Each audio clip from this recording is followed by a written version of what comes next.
வணக்கம் ஃப்ரெண்ட்ஸ். ராஜாவின் இன்ப நிலவே எபிசோட் 18 விறுவிறுப்பான கதைக்களத்துடன் வாங்க கதைக்குள்ள போகலாம். சுந்தரமும் வசந்தாவும் பார்வதியை அழைத்து கொண்டு சென்ற பிறகு அந்த வீடே மயான அமைதியில் மூழ்கி கிடந்தது. ராஜசேகர் சோபாவில் அமர்ந்தபடியே தன் நெஞ்சை பிடித்து கொண்டு விம்மி அழுது கொண்டிருந்தார். திலீபன் ஓடி வந்து அவர் காலடியில் அமர்ந்து அவரது கைகளை பற்றி கொண்டான். அப்பா, தயவு செஞ்சு உடம்ப கெடுத்துக்காதீங்கப்பா, நான் சொல்றத கொஞ்சம் கேளுங்க. ராஜசேகர் திலீபனின் கைகளை பலமாக பற்றி கொண்டு அவனை கெஞ்சும் தோணியில் பார்த்தார். அவரது கண்களில் இருந்து கண்ணீர் தாரை தாரையாக வழிந்தது. திலீப், என் உயிரை காப்பாத்ததான் நீ அந்த மெடிக்கல் ரிப்போர்ட்டை கொண்டு வந்தேன்னு எனக்கு புரியுதுப்பா. ஆனா அந்த பொண்ணு பார்வதி கதவுக்குள்ள போய் தூக்கு போட்டுக்க துணிஞ்சதை பார்த்த பிறகு என்னால சும்மா இருக்க முடியலடா. சுந்தரம் என் உயிர் தோழன். அவன் பொண்ணு நாளைக்கு செத்து போயிட்டா அந்த பழி வாழ்நாள் முழுக்க நம்ம குடும்பத்தை சும்மா விடாது திலீப். அப்பா, அதுக்காக எனக்கு கொஞ்சமும் விருப்பமில்லாத காதல் இல்லாத ஒரு வாழ்க்கை வாட சொல்றீங்களா? நான் சௌமியாவை மட்டும்தான் என் பொண்டாட்டியா நினைச்சிட்டு இருக்கேன். திலீபனின் குரல் உடைந்தது. எனக்கு தெரியும் தான், சௌமியா நல்ல பொண்ணுதான். ஆனா இந்த சூழ்நிலையில பார்வதியோட உயிரை விட எதுவுமே பெருசு இல்லப்பா. என் கௌரவம், என் ஆயுட்காலம், நண்பனின் குடும்பம் எல்லாமே உன் கையில தான் இருக்கு. நீ இந்த நிச்சயதார்த்தத்துக்கு சம்மதிக்கலன்னா நாளைக்கு அந்த பொண்ணு செத்துடும். அப்புறம் நான் உயிரோட இருந்தாலும் பிணம் தாண்டா. என் ஆயுசுக்கே பிச்சை கேட்கிறேன்டா திலீப். இந்த ஒரு தடவை அப்பாக்காக சம்மதி. ராஜசேகர் திலீபனின் கால்களில் விழப்போனார். பதறிப்போன திலீபன், அப்பா என்ன பண்றீங்க என்று கதறியபடி அவரை தடுத்து கட்டிப்பிடித்து கொண்டான். தன் தந்தையின் அசைக்க முடியாத பாசம், கௌரவ போராட்டம் மற்றும் பார்வதியின் வெறித்தனமான உயிர் மிரட்டல் இவற்றுக்கு நடுவே திலீபன் முற்றிலும் உடைந்து போனான். வேறு வழியே இன்றி இதயத்தில் 1000 ஈட்டிகள் பாய்ந்த வழியோடு மெதுவாக தலையசைத்தான். சரிங்கப்பா, நீங்க ஆசைப்பட்டபடி நாளைக்கு நிச்சயதார்த்தத்துக்கு நான் சம்மதிக்கிறேன் என்று வார்த்தைகளை உதிர்த்தான். அது அவனது சொந்த காதலின் மீதான மரண சாசனமாக அவனுக்கு தோன்றியது. திலீபன் சம்மதித்து விட்டான் என்ற செய்தி சுந்தரத்தின் வீட்டிற்கு சென்றடைந்த அடுத்த வினாடி அங்கே சோகம் பறந்தோடி சந்தோஷம் கூத்தடித்தது. தன் அறையில் அழுது கொண்டிருந்த பார்வதி தன் தந்தை ஓடி வந்து செய்தியை சொன்னதும் துள்ளி குதித்தாள். அவளது கண்களில் இருந்த கண்ணீர் மறைந்து ஒருவித அரக்கத்தனமான மகிழ்ச்சி மிளிர்ந்தது. அப்பா, நிஜமா சொல்றீங்களா? திலீப் சம்மதிச்சிட்டானா? எனக்கு தெரியும்பா, அவ என்னை விட்டு எங்கேயும் போக மாட்டான் என்று கத்தினாள். வசந்தா ஓடி வந்து தன் மகளை கட்டிப்பிடித்து கொண்டாள். பார்த்தியா பாரு, நான் சொன்ன மாதிரி இந்த தற்கொலை நாடகம் வேலை செஞ்சிச்சு பாத்தியா? அந்த சமயம் எவ்வளோ, அவளெல்லாம் நம்ம திலீப் வாழ்க்கையில வர முடியுமா? இனிமே இந்த ராஜசேகர் சொத்து, கம்பெனி எல்லாமே உனக்குத்தான் என்று தன் நச்சு புன்னகையை சிந்தினாள். பார்வதி கண்ணாடியின் முன் நின்று தன்னைத்தானே பார்த்து ரசித்தாள். திலீப், நீ என்னை காதலிக்கலானா என்ன? இனி உன் வாழ்நாள் முழுக்க நான் மட்டும்தான் உன் பக்கத்துல இருப்பேன். அந்த சௌமியாவை உன் நினைவில் இருந்து நிரந்தரமா அழிச்சு காட்டுற என்று சபதமேற்றாள். மறுநாள் காலை கார்ப்பரேட் அலுவலகத்தில் திலீபனின் வருகைக்காக சௌமியா காத்திருந்தாள்.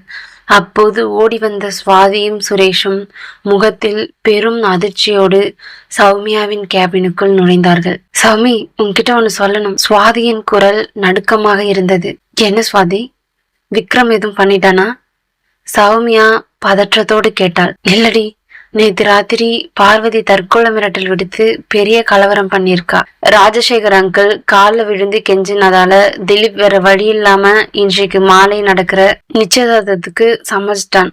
சுரேஷ் தயங்கப்படியே உண்மையை உடைத்தான். அந்த வார்த்தைகள் சௌமியாவின் தலையில் பேரிடியாக இறங்கின. அவள் கையில் வைத்திருந்த ஃபைல்கள் கீழே விழுந்தன. கண்கள் கலங்க நெஞ்சை பிடித்து கொண்டு நாற்காலியில் சரிந்தாள். திலீப் எனக்கு வாக்கு கொடுத்தாரே, என்னை விட்டு கொடுக்க மாட்டான்னு சொன்னாரே, அப்புறம் எப்படி? அவள் குரல் தேம்பலாக மாறியது. கண்ணீர் கன்னங்களில் வழிந்தோடிய பாரிஸ் நகரின் அழகான நினைவுகளும் திலீபனின் அன்பான பேச்சுகளும் அவள் மனக்கண்ணின் முன் வந்து மோதி சில நிமிடங்கள் கதறி அழுத சௌமியா திடீரென தன் கண்ணீரை துடைத்து கொண்டாள். அவள் முகத்தில் ஒரு பெரும் முதிர்ச்சியும் உறுதியும் தென்பட்டது. இல்ல, திலீப் விருப்பப்பட்டு இந்த முடிவு எடுத்திருக்க மாட்டாரு.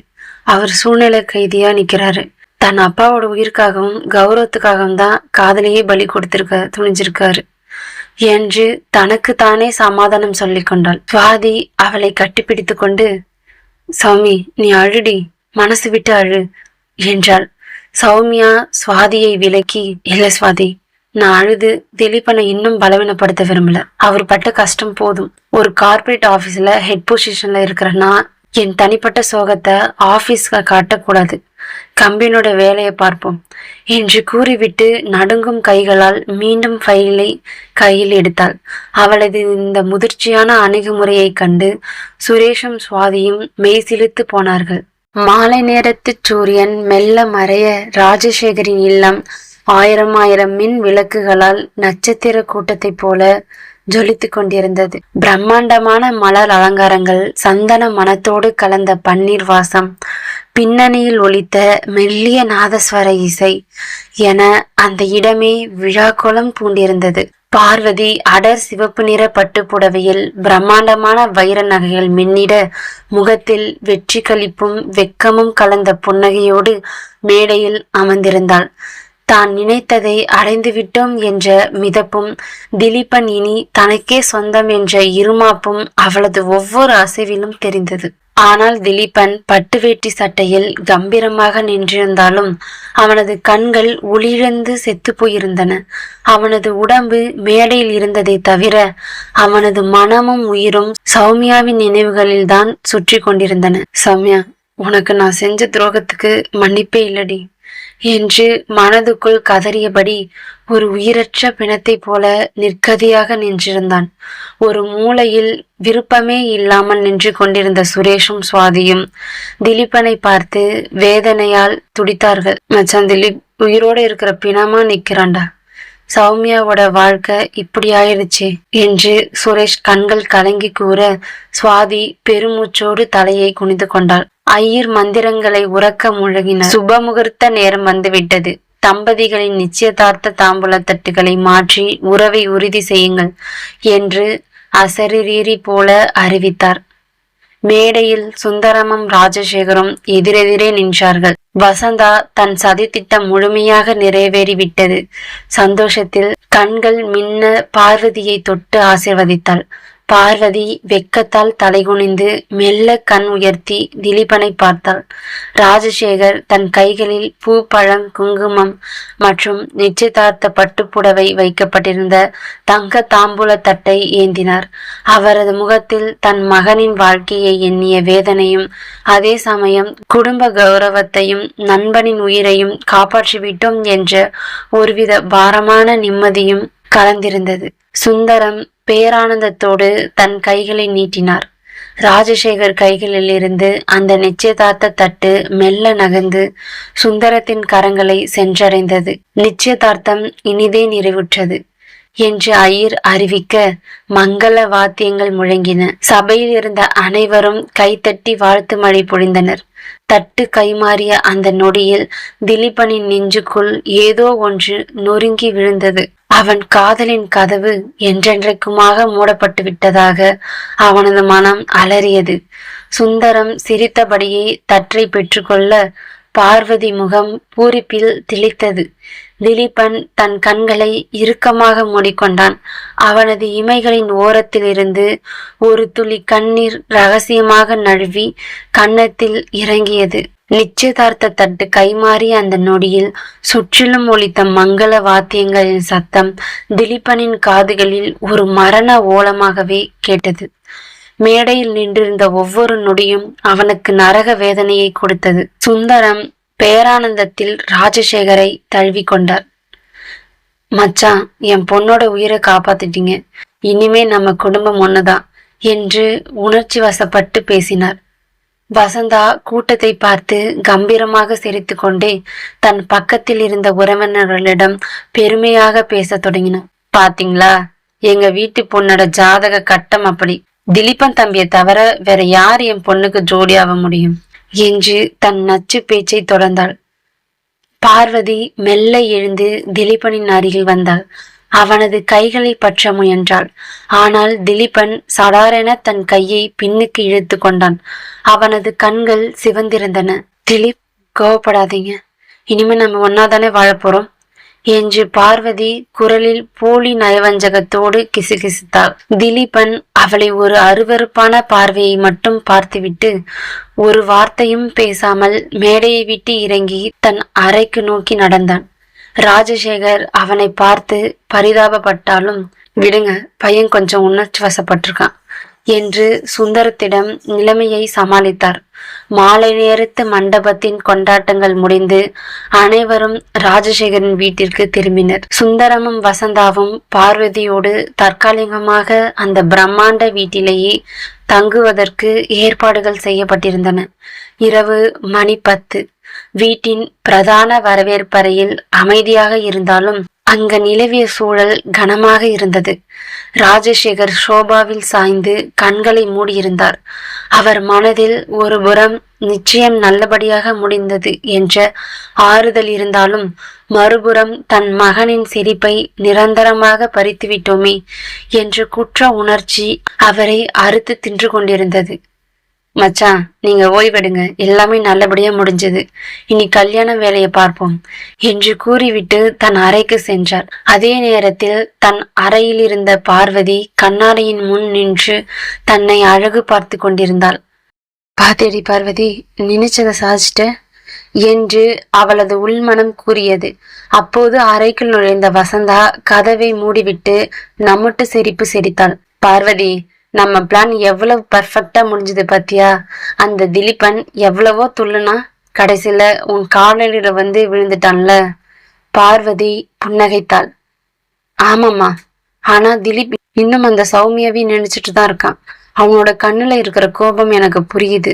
அதெல்லாம் தூக்கி போடுடி என்று அதட்டிய வசந்தா, அந்த சௌமியா ஒரு அனாதை மாதிரி ஒதுங்கிட்டா. இனிமே இந்த வீடும் கார்ப்பரேட் கம்பெனி உன்னோடது. திலீபன் மனசு மாறலன்னா என்ன? கல்யாணம் முடிஞ்சதும் அவன் உனக்கு கட்டுப்பட்டு தான் ஆகணும். நாளைக்கே ஆபீஸ்க்கு போ, அந்த சௌமியா முன்னாடி கெத்தா நில்லு என்று நஞ்சை கக்கினார். 2 பேரினதும் இந்த நச்சு உரையாடல் அறைக்கு வெளியே தண்ணீர் குடிக்க வந்த திலீபனின் காதுகளில் சிறிதாக விழுந்தது. ஆனால் அவனுக்கு இதையெல்லாம் கேட்கும் நிலையில் மனமில்லை. அவன் ஒரு பிணமாக தன் அறைக்குள் நுழைந்து கதவை தாழிட்டு கொண்டான். இரவு மணி 10:30. ஆபீஸிலிருந்து வீட்டிற்கு வந்ததிலிருந்து அவள் விளக்கை கூட போடவில்லை. அந்த சிறிய இருட்டு அறையில் ஜன்னல் வழியாக வந்த நிலவின் வெளிச்சத்தில் நடுங்கும் உடலோடு அமர்ந்திருந்தாள். பகல் முழுக்க ஆபீஸில் தன் உணர்ச்சிகளை கட்டுப்படுத்தி ஒரு கார்ப்பரேட் ஹெட் ஆக கம்பீரமாக காட்டிய அவளால் இப்போது தன் தனிமையில் அந்த நடிப்பை தொடர முடியவில்லை. மனதின் கதவுகள் உடைந்து நொறுங்கின. கண்களிலிருந்து கண்ணீர் அருவியாக கொட்டியது.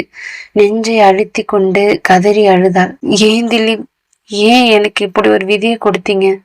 பாரிஸ் நம்ம சேர்த்து பார்த்த அந்த பனிப்பொழிவு, நீங்க எனக்கு கொடுத்த வாக்குறுதி, எல்லாமே பொய்யா? உங்க அப்பாவுக்காக என்னை இப்படி அனாதையா விட்டுட்டீங்களே. அவள் தனக்கு தானே பேசி அழுதாள். அவளது தொண்டை வறண்டு போனது.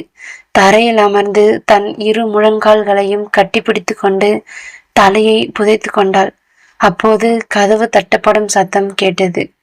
சௌமியா அவசர அவசரமாக தன் கண்ணீரை துடைத்து கொண்டு குரலை சரி செய்து கொண்டு கதவை திறந்தாள். வெளியே சுவாதி நின்று கொண்டிருந்தாள்.